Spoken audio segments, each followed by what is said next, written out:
Um brinde. Vamos fazer um brinde. Então, Antes que acaba o brinde. Um brinde a entre taças. Vai dizer nada. Vamos lá de novo. E estamos iniciando oficialmente o Entre Taças e Códigos.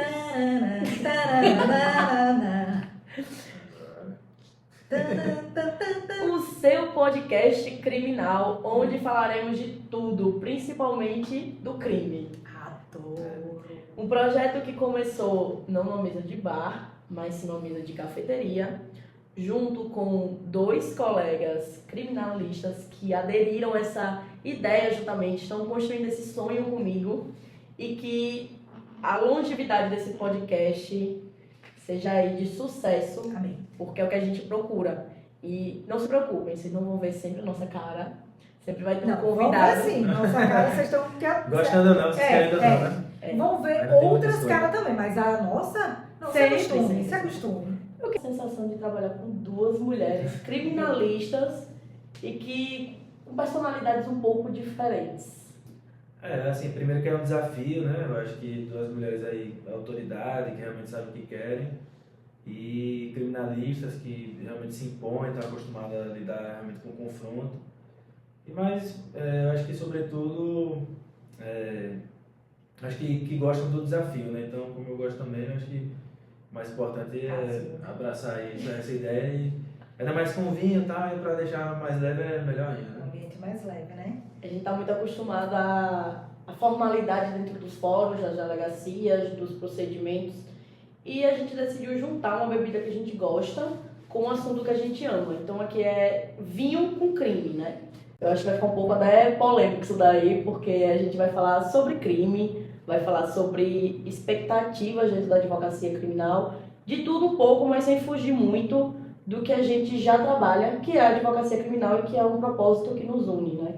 Isso mesmo. E o bom desse projeto é que outras pessoas, mesmo que não sejam advogados, que não sejam da nossa área, vão poder participar, dar sua opinião, falar o que acha de cada crime. Então, a gente escolheu esse projeto, a gente escolheu que fosse de uma forma leve, por isso que a gente traz o vinho, que é uma coisa que a gente gosta. São nossas 2 paixões, né? Vinho e códigos, vinhos e criminal. E vai ser uma troca, uma interação muito bacana, né? Nós, com os nossos participantes, eu acredito que muita gente vai participar, muita gente que tem interesse em dar sua opinião. Então vai ser uma coisa leve e gostosa. É isso aí. E polêmica, né? Eu, por exemplo, eu gosto muito de polêmica, né? Então, trazendo polêmica, assuntos aí realmente tão quentes, eu acho que sempre envolve, né? Esse ramo assim, que perpassa o direito penal, questões sociais, questões políticas. Então, veja que existe até muita criminalização do advogado criminal também, sabe? Tem toda essa coisa da sociedade e muito... Contra o advogado criminal, sim. Então, acho que, mesmo que a gente não queira, às vezes, abordar a polêmica, mas eu particularmente eu gosto, acho que realmente é a lógica da gente mesmo, da profissão, de estar ali no confronto, estar no embate, né? Então, A gente gosta de uma polêmica. Por incrível que pareça, a polêmica me persegue, né? Eu nunca procuro polêmica, mas de alguma forma meu nome aparece em alguma polêmica. Se a gente não gostasse de polêmica, a gente não estava na área criminal. O advogado criminalista não só defende os interesses de um acusado, mas também os interesses da vítima. Não é só o Ministério Público aí que representa a vítima. A gente também trabalha com assistente de acusação, obviamente lado a lado com o Ministério Público, defendendo aí os interesses da família da vítima, né? Se for uma vítima já falecida. Então a gente se conheceu aí no meio dessa polêmica, né? Como diz uma música, paz sem voz não é paz, é medo, né? Sim. E quem é advogado criminalista nessa área não pode ter medo, ou se tem que ir com medo mesmo, né? Eu acho que o medo é deixar de lutar. Eu acho que o medo não combina com a advocacia criminal. Isso mesmo. É intrínseco do advogado criminalista não ser um covarde. Realmente a advocacia criminal não é para covardes. Eu acho que quando a gente é covarde, a gente não consegue nem se defender e muito menos defender o interesse do outro. A advocacia como um todo não é para pessoas covardes. Mas, em essência, a advocacia criminal, por ser o último degrau que a gente tem dessa escada aí contra o Estado, é que não pode ser covarde mesmo. Tem que ir com medo, tem que ir sobre ameaça, sobre a sociedade toda apontando o dedo. E como o Gabriel falou, a advocacia criminal ela já é criminalizada. A gente muitas vezes é colocado para com o nosso cliente, que muitas vezes é inocente. Pô, assim, já adentrando em um tema aí muito polêmico, por exemplo, né, a gente tá tendo, e eu que atuo bastante nas temáticas raciais também, né, então Sim. estou sempre engajado nesses temas. A gente teve agora um massacre que, assim, que ultrapassou inclusive o massacre do Carandiru, que matou mais de 100 pessoas, e aí envolve também muito esse ramo do direito mesmo, interligado, principalmente com o direito penal, que é a gente analisar até que ponto a política de segurança pública ela viola ou não direitos humanos, sabe? Até que ponto realmente está dentro de uma legalidade, até que ponto isso funciona ou não, sabe? Que na prática, na verdade, a gente vê que não funciona, mas que é colocado para a gente sempre assim, através das mídias digitais, principalmente. Redes sociais, a gente vê o pessoal despejando assim, muita informação errada mesmo, sabe?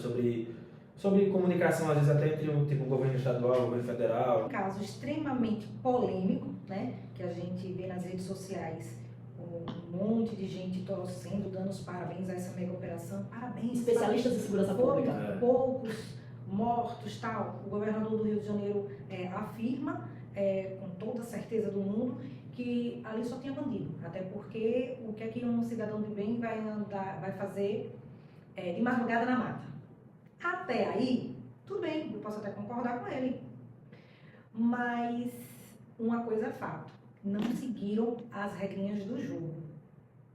Defendendo A, defendendo B. Não estou dizendo que essa operação foi certa ou errada, entre aspas, né? O que eu estou dizendo é que não seguiram as regrinhas do jogo. Nós não temos no Código Penal, e do processo penal, esse tipo de abordagem. Vamos fazer aqui, vamos dar um tiro na cabeça. Se não me engano, todos na nuca, né? Ou seja, mostra que foram executados. Aqui não existe. No ano 2025, nós não temos esse tipo de pena, né? Muito pelo contrário.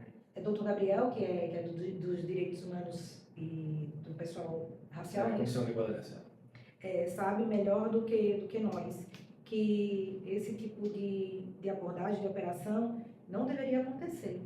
Foi troca de tiro, foi legítima defesa? Beleza, existe, tá? No nosso código. Mas esse tipo de execução, de operação, infelizmente, não respeitaram as regras do jogo. Uma política realmente voltada à política de extermínio de determinados núcleos sociais, né?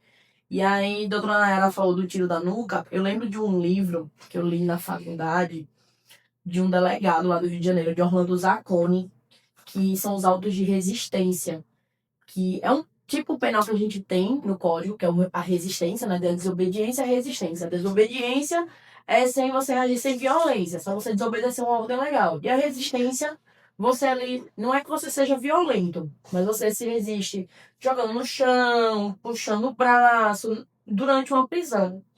E durante esse tempo que Orlando Zacconi fez essa pesquisa, os autos de resistência no Rio de Janeiro eram absurdos. Toda e qualquer abordagem que terminava em morte tinha um auto de resistência para justificar porque aquela pessoa que estava sendo presa ali morreu.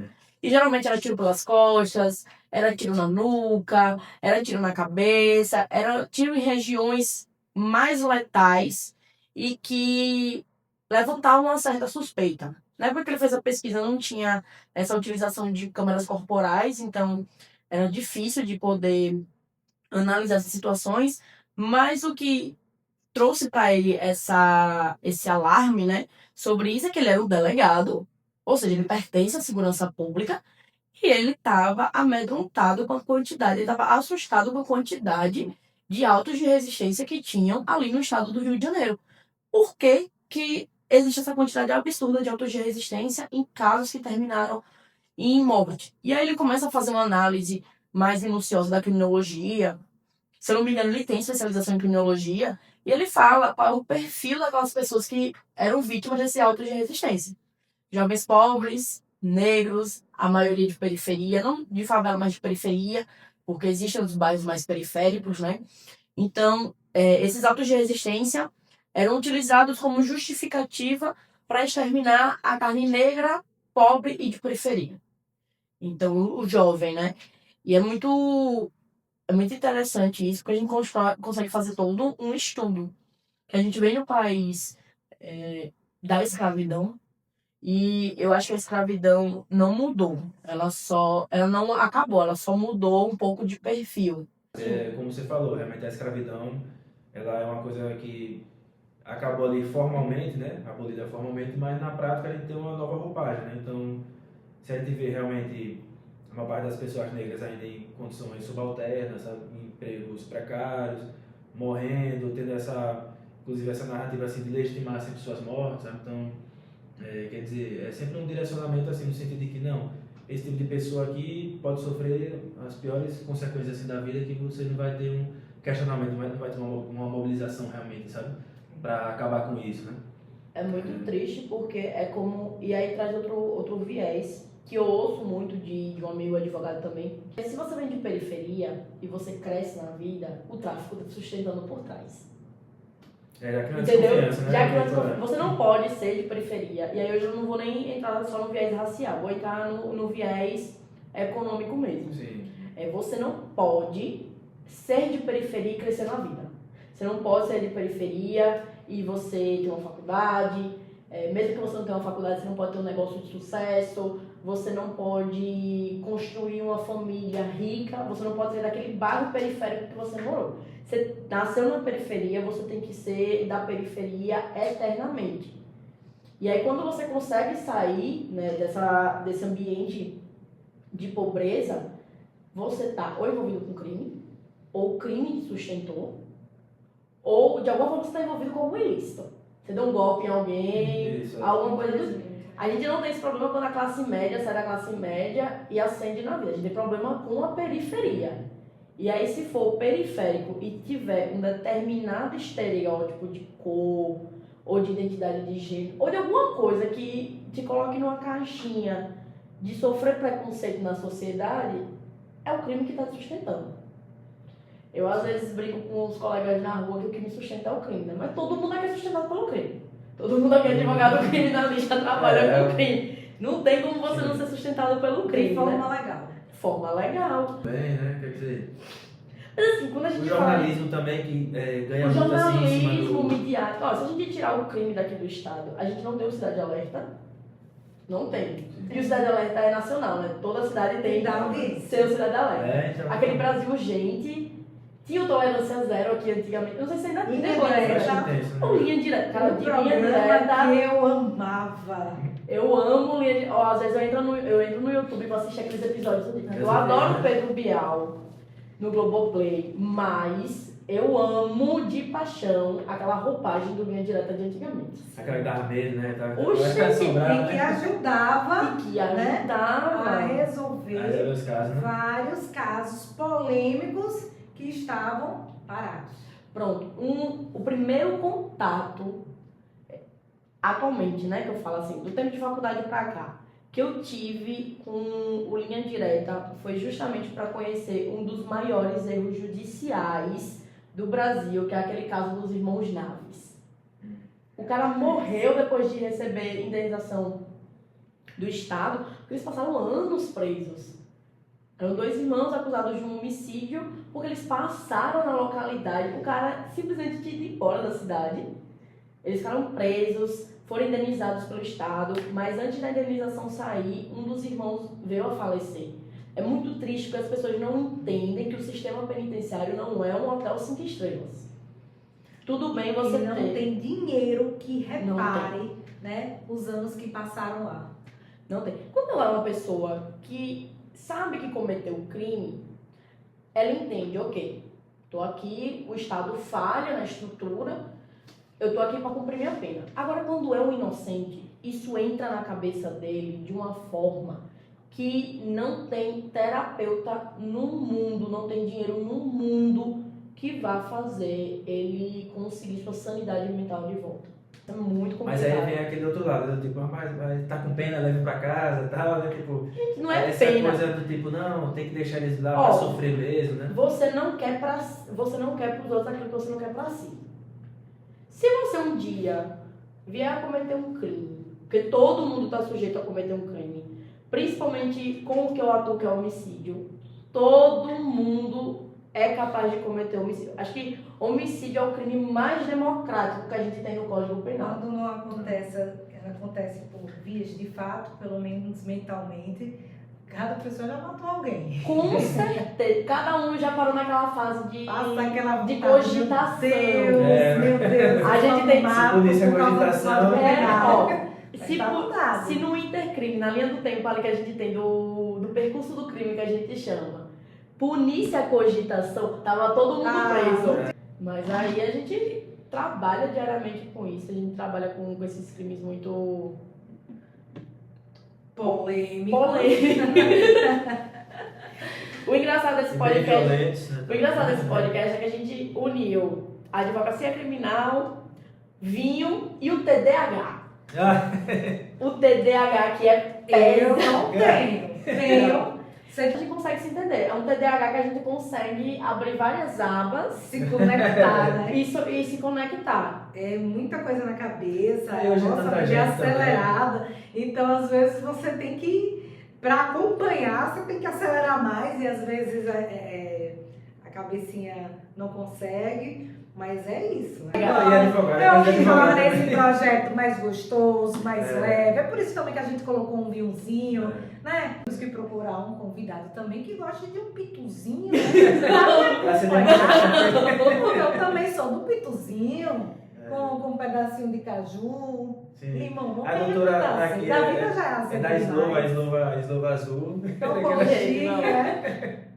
É pra ser um negócio assim, sofisticado. Não é brincadeira. A sofisticação a gente deixa pros tribunais, né? Aí é um momento de descontração total, eu acredito. Isso.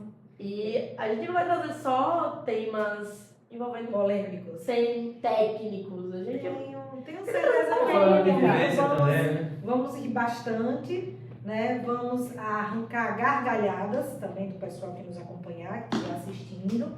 Então vai ser um projeto muito gostoso, não só de participar, mas de acompanhar também. Não é isso? Aqui hoje é só para introduzir mesmo. Tem a quinta série habita a gente também. O Pitu entra. Aí imagina o Pitu com TDAH aí, bicho, meu Deus. Aí vai Eu não dar acredito, bom, essa né? pessoa que ela não vai Esse é fazer um dos isso. motivos que a gente decidiu que esse podcast não poderia ser ao vivo. É perigoso. Foi uma decisão nossa, porque existem coisas faladas aqui que às vezes precisam ser filtradas por N motivos. Pensei, eu vou tomar meu vinho, eu vou tomar meu pitu, porque eu estou com os meus advogados, né? Mas isso não me garante que eu não passe Uma noite no né? xadrez, Não, né? Uma noite. E agora, José? Ela é cantora também, sabe? Quando eu começar a beber. Eu queria, né, não traumatizá-los, mas... Eu já... A doutora Nayara já falou, mas a gente vai trazer convidados essencialmente da área criminal. Da área criminal não somente advogados, mas psicólogos, alguns amigos aí que têm esse contato com o mundo do crime. E eu vou sempre falar mundo do crime porque aqui é o crime que sustenta tudo, né? Porque sem o crime não teríamos advocacia criminal e não polícia. Isso. Não teríamos polícia, nem Então, alguns jornais, não teríamos... até o Poder Judiciário não seria o mesmo.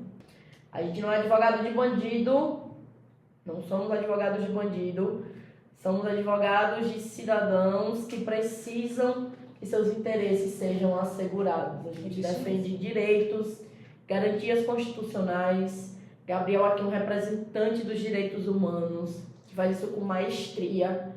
Nayara também, sempre na batalha aí.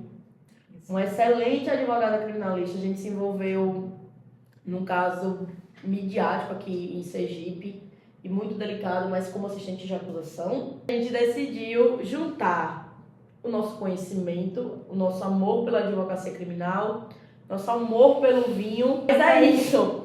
O podcast está estreado, aqui é o Entre Taças e Códigos, com Nayara Matos, ou Nayara Azevedo, para os íntimos, Dr. Gabriel Barros eu, Beatriz Félix, e a gente vai sempre Bom estar demais. aqui tomando um vinho e falando sobre o crime. Não cometam crimes, mas se cometerem, lembrem, procurem um advogado criminalista de sua extrema confiança. Por favor, escolha uma advocacia criminal. E você, criminalista, ou você que trabalha com crime profissionalmente, não vamos fazer que nem o cliente que o delegado perguntou qual era a profissão dele. Ele perguntou, você está perguntando se eu sou agiota ou matador. E aí a cara do advogado faz o quê? Só lamenta. Ô senhor, você que gosta de falar sobre crime, que gosta de falar sobre criminalidade, que deseja tomar um vinho, um uísque ou um pitu com a doutora Nayara, manda mensagem pra gente, que a gente vai te receber de braços abertos e vai adorar ter um bate-papo com você, porque aqui é um momento de descontração, de vinho, boas companhias e risadas, porque a gente sempre vai estar rindo. Aqui é um negócio leve, uma sensação de estamos entre amigos, porque de fato estamos entre amigos. Então, estreado Entre Taças e Códigos, muito obrigada a você que assistiu. Não esquece de se inscrever no canal, de comentar, Vocês. Desde já amo vocês. de procurar a gente no Instagram e dizer o que vocês acharam desse primeiro episódio do Entre Taças e Códigos. Aos poucos a gente vai ajustando o que tem que ser ajustado. Deixe seus comentários aqui embaixo, tá bom? Ó, cheiro pra vocês, um Tchau, tchau. brinde e um Até a ótimo próxima. final de semana.